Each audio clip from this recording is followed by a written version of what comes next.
Here with me is Dan Gillerman, former ambassador to the United Nations on behalf of Israel. Mr. Gillerman, many believe that the UN has a bias against Israel. Did you find that was the case when you were ambassador, and what do you feel the case is today?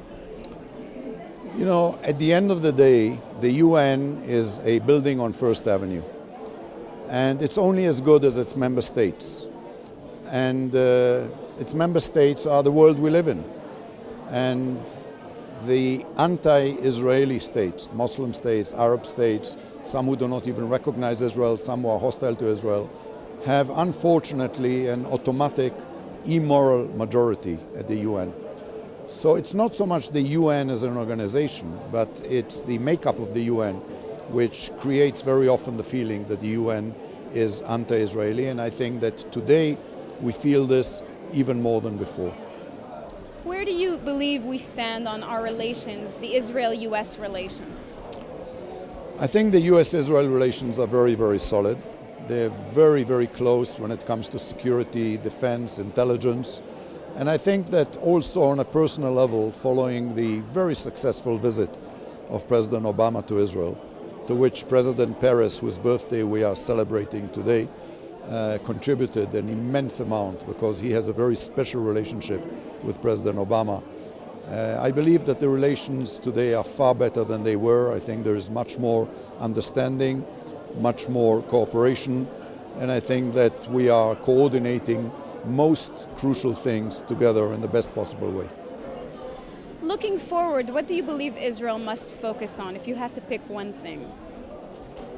Look, unfortunately at the moment, Israel's main threat, and it's truly an existential threat, is Iran. And I think that what Israel should focus on when it looks outside is how to stop Iran from acquiring nuclear weapons, hopefully diplomatically, but if not, by any other means, because we should not let that crazy, extreme, fundamentalist Ayatollah regime that is committed to the destruction of Israel and denies the Holocaust while preparing the next one to become nuclear.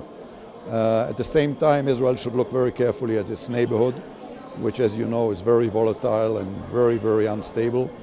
Turkey is unstable, Syria is in civil war, Egypt is disintegrating.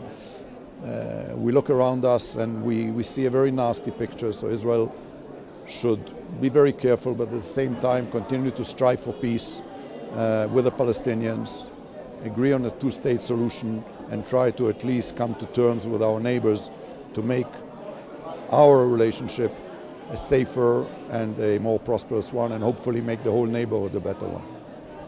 Tony Blair earlier stated that actually anyone who thinks that a one-state solution is possible is living a fantasy. Do you agree? I agree. I think a one-state solution is a crazy idea. I think it's a bad idea. I think it's bad for Israel. I think it's bad for the Palestinians. I think the only real solution is a two-state solution, and we should make every effort. And I personally and many of my Israeli colleagues in the Israeli business world are very, very deeply engaged with our Palestinian colleagues in trying to convince our governments to sit back at the table and reach a solution. Mr. Gillerman, thank you very much. Thank you very much.